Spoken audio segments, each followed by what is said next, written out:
हे winners, video की शुरुआत फिर से एक धमाकेदार तरीके से करते हैं। करंट अफेयर्स के कुछ क्वेश्चन आएंगे। पहला है, अभी जो हाल में बहुत न्यूज़ में चल रहा है कि जो एशिया की पहली वुमेन लोको पायलट हैं, ये लोको पायलट थी पहले, ठीक है। नाम क्या था? सुरेखा यादव। ये अब वंदे भारत ट्रेन को ऑपरेट कर रही है। पहले ये लोको पायलट के रूप में कार्यरत थी और फिलहाल ये अब वंदे भारत एक्सप्रेस है, ट्रेन है जो कि चलता है सोलापुर से CST मुंबई, ठीक है। तो कहाँ से ये है? ये मुंबई से है, सुरेखा यादव। अगला करंट अफेयर्स है कि बॉक्सिंग विमेन बॉक्सिंग चैंपियन जो है, वर्ल्ड वुमेन बॉक्सिंग चैंपियनशिप 2023 के जो ब्रांड एम्बेसडर हैं, पहले तो MC मैरी कॉम तो थी ही पहले से, मैरी कॉम, और अब जो है वो फरहान अख्तर और मैरी कॉम। उसके अलावा और है क्या कि ये जो है पहला स्टेट है, वो कौन सा स्टेट है जो कि बेगर फ्री बन गया है? विच स्टेट हैज रिसेंटली, पहला हम नहीं कह देंगे, recently started a new initiative called the beggar free city. तो बेगर फ्री सिटी जो है आपके कौन सा है? अभी फिलहाल बना है रिसेंटली, वो है नागपुर। इसका मतलब ये है कि मोस्टली लोग अपना खुद का काम कर रहे हैं सभी, या तो मतलब कोई किसी पे डिपेंडेंट नहीं है ना। तो ये नागपुर, यहाँ पे थर्ड में क्या? नागपुर। अब देखें कुछ रिलेवेंट टॉपिक जो आपके एग्जामिनेशन पॉइंट से काफी इंपॉर्टेंट होते हैं। अब जैसे बायोलॉजी में आ जाते हैं, क्योंकि हम अभी साइंस का पोर्शन कर रहे हैं।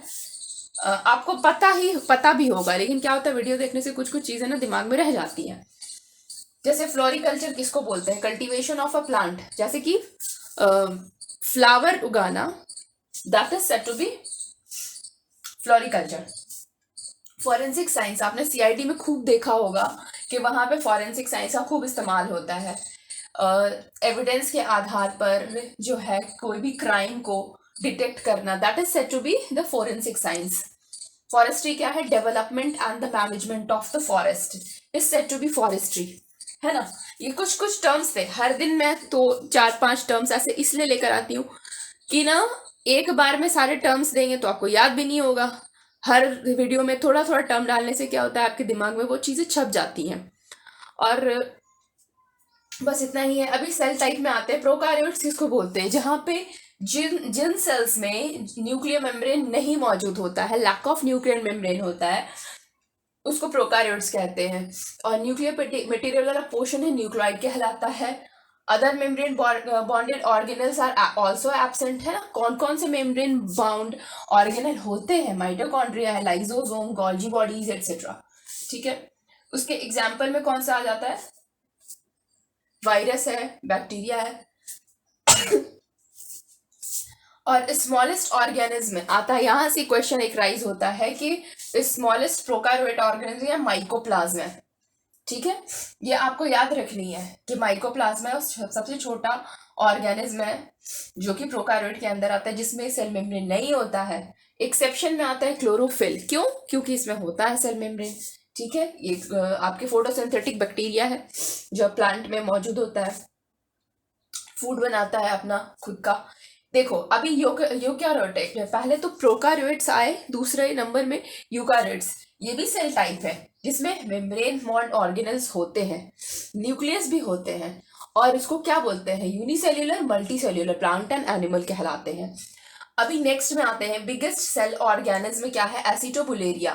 न्यूक्लियस जो होता है उसमें क्या होता है? DNA होता है और स्टोन प्रोटीन होता है। इसमें न्यूक्लियस में होता है, nucleus is present inside the, एक second, nucleolus is present inside the nucleus. अभी यहाँ पे क्या था कि, है ना, न्यूक्लियर मेम्ब्रेन, प्रोकार्योट्स में क्या बोला गया था? न्यूक्लियर मटेरियल जो है वाला पोर्शन वो क्या कहलाता है? न्यूक्लियोइड कहला रहा है यहाँ पे प्रोकार्योट्स में, क्योंकि यहाँ पे क्या है?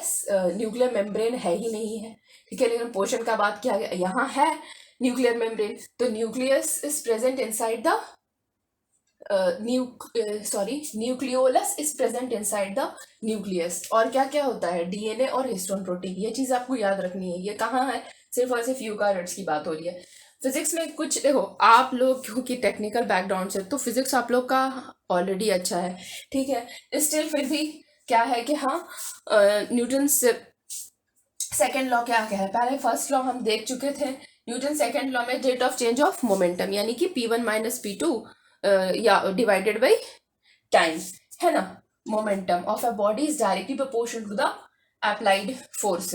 और इसका ऐसा यूनिट मोमेंटम का, अभी तो मोमेंटम नहीं है ना, न्यूटन सेकेंड लॉ। फिर न्यूटन थर्ड लॉ में क्या था, जैसे कि वही है, आपको सबको पता है कि है ना, every action has an equal and opposite reaction. तो यहाँ पे रिकॉइल ऑफ अ गन, ये ना एग्जाम्पल लिखाने का मतलब ये है कि क्योंकि एग्जाम में पूछ देता है ना डायरेक्ट एग्जाम्पल से कि ये जो प्रोसेस है कौन से लॉ से आता है, मोशन ऑफ अ रॉकेट, ठीक है। और स्विमिंग भी है ना, स्विमिंग जब भी कर रहे हो वाइल स्विमिंग, वहां पे भी न्यूटन थर्ड लॉ लगता है, ठीक है। फिर है क्या, conservation of a linear momentum क्या है। अभी कोई भी एक है ना, m1 m2 है ना, m1 into V1 is equal to m2 into V2। जब दोनों पे नेट फोर्स दोनों का जो है, फोर्स नेम कह देंगे हम, एक्सटर्नल फोर्स किसी भी पे, कोई भी पे बॉडी पे हम एक्ट ही ना कर रहे हो, उस टाइम पे क्या होता है, दोनों इक्विलिब्रियम में हो जाता है बॉडी, ठीक है। वहां पे क्या मोमेंटम है, कंजर्व हो जा रहा है ना। जैसे कि रॉकेट के केस में यहाँ पे भी क्या है, कंजर्वेशन ऑफ मोमेंटम लग रहा है। जैसे m1 into M2 is equal to M2 into V2, यहाँ पे ये हो गया conservation of a linear momentum. Impulse क्या है, फोर्स इंटू टाइम, है ना, कि है ना किसी भी बॉडी पे है ना मोर फोर्स और फॉर लेस टाइम के लिए एक्ट होता है, उसको क्या बोलेंगे, इम्पल्स बोलेंगे।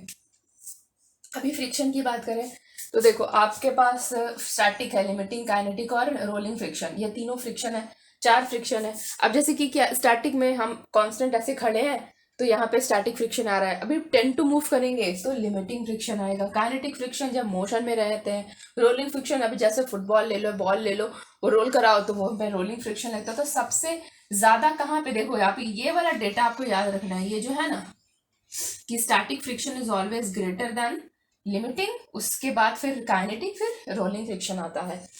केमिस्ट्री में हम आते हैं, केमिस्ट्री में कुछ टर्म्स हैं जो कि आपको याद रखने चाहिए, क्योंकि क्या है, आपके एग्जाम में डायरेक्ट पूछ देता है। क्या सब्लिमेशन क्या है, सॉलिड से वेपर का बनना is said to be sublimation. अब एग्जाम्पल में आता है नैफ्थलीन, आयोडीन, कैम्फर हो गया। नेक्स्ट आते हैं कि वेपर से सॉलिड का बनना, जैसे इसी का रिवर्स प्रोसेस है, सब्लिमेशन का रिवर्स प्रोसेस है कि वेपर से सॉलिड का बनना is known as the hoarfrost कहते हैं।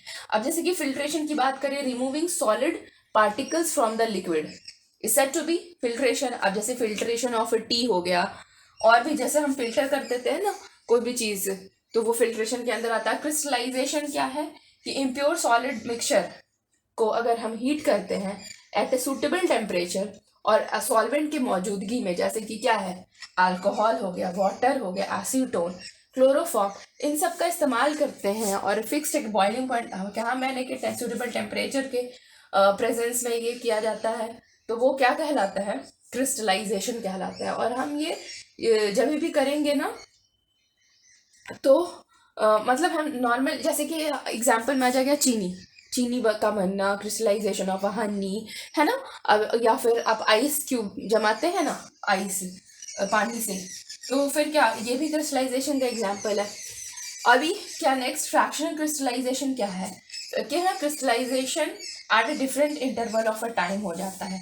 अभी कॉम्प्लेक्स मिक्सचर, ये तो है ना नॉर्मल, यानी क्रिस्टलाइजेशन जब भी में वो चीज़ आ जाएगा कि है ना नॉर्मल आपके मिक्सचर रहेगा, लेकिन फ्रैक्शनल क्रिस्टलाइजेशन में कॉम्प्लेक्स मिक्सचर हम लेंगे, ठीक है। अभी कॉम्प्लेक्स मिक्सचर में हम के फ्रैक्शनल क्रिस्टलाइजेशन के एग्जांपल में आपका आ जाता है, जैसे इग्नियस रॉक का है ना सेडिमेंटेशन है, ये सब इग्नियस रॉक का जो बनना है, ये सब ना एग्जांपल फ्रैक्शनल क्रिस्टलाइजेशन में आ जाता है। बाकी इतना ही है आज के लिए, ओके। ये चीज़ आप याद रखिए, ये वाला आप चाहे तो स्क्रीनशॉट ले सकते हैं, बहुत ही ज़्यादा इंपॉर्टेंट है। ओके, आज के लिए इतना ही। Good luck, thank you.